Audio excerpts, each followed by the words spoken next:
क्वेश्चनों को देखने के बाद होपफुली आपके पास जो कॉन्फिडेंस होगा ना वो बेटर हो जाएगा, क्योंकि आपको तब समझ में आएंगी सारी चीजें। तो चलिए 2 मिनट रुकिएगा और इस पूरी फाइल के साथ साथ मैं आपको थोड़े से क्वेश्चंस की प्रैक्टिस कराता हूं कि एग्जाम में कैसे पूछा जाए।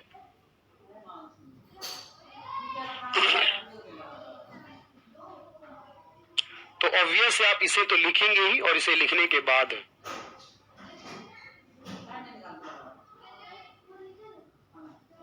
ठीक है, पहले आप इसे एक बार डन कर लीजिए और उसके बाद फिर मैं आपको आगे की बात बताऊं।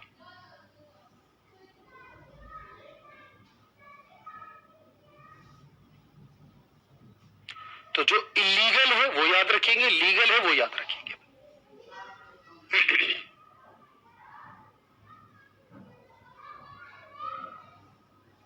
बिल्कुल मनीष, आपको टेंशन की जरूरत नहीं है, बस आप इसे लिखें और उसके बाद कुछ क्वेश्चंस को सॉल्व करें और आंसर करें मुझे। तो सागर, ये टैक्सेस जो हैं ये 3 तरह की सरकारें लगाएंगी, केंद्र, राज्य या फिर वहां की स्थानीय सरकार। लीगल तरीके से बचाया जाए तो अवॉइडेंस से, इलीगल बचाया जाए तो इवेजन कहलाएगा।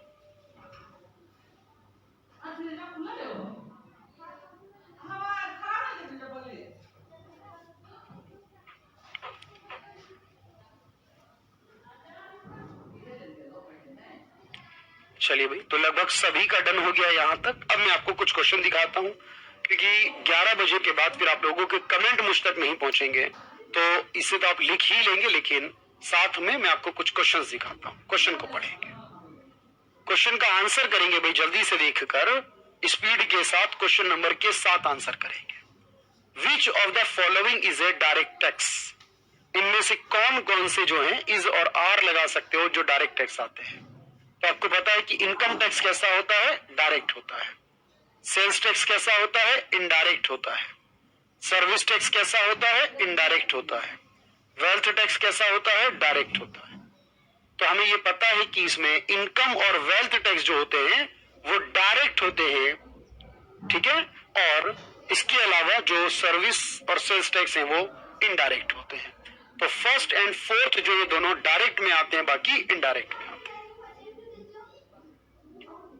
चलिए अगला क्वेश्चन देखिएगा। Laffer curve is related to, Laffer curve का संबंध किससे है? क्वेश्चन क्या होगा देखो, गरीबी से है? नहीं। इनकम इनइक्वालिटी से है? नहीं। टैक्सेशन से है? हाँ बिल्कुल, टैक्स में ही हमने पढ़ा है कि टैक्सेशन से संबंधित है। इसके अंदर क्या कंफ्यूजन है आकाश, मुझे बताइए, आपके पास बिल्कुल मैं सॉल्व करूंगा आपकी बात को, और आज नहीं करूंगा तो कल करूंगा, अगले लेक्चर में करूंगा, लेकिन जरूर समझ बताना मुझे कि कंफ्यूजन किस बात की है। तो आपने कहा इस क्वेश्चन नंबर 6 का आंसर जो होगा वो टैक्सेशन होगा, क्योंकि लाफर कर्व जो है वो टैक्स से रिलेट करता है। अच्छा, इसके बाद ये क्वेश्चन पढ़ेंगे, किस कर प्रणाली में कर भार अमीर वर्ग की तुलना में गरीब वर्ग पर अधिक होता है? इस क्वेश्चन का आंसर क्या करेंगे?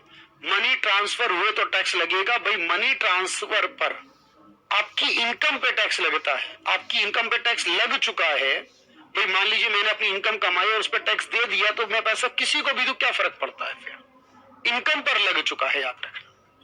3 लाख से ऊपर हो या नहीं उससे फर्क नहीं पड़ता, अपने जो टैक्स ऑलरेडी हो चुका होता है। तो आप कहोगे सर अमीर वर्ग की तुलना में गरीब पर अधिक, गरीब पर जो अधिक होता है वो रिग्रेसिव में होता है, अमेरिका वाले में होता है रिग्रेसिव में गरीब पर होता है, प्रोग्रेसिव में अमीर पर होता है। जल्दी से बताना भाई, कॉन्फिडेंस बढ़ना चाहिए आप लोगों का, क्योंकि अगर आप पढ़ेंगे तो सब कुछ क्लियर होता हुआ जाना चाहिए इस तरीके से। अब आप देखेंगे और क्वेश्चंस के बारे में थोड़ा सा।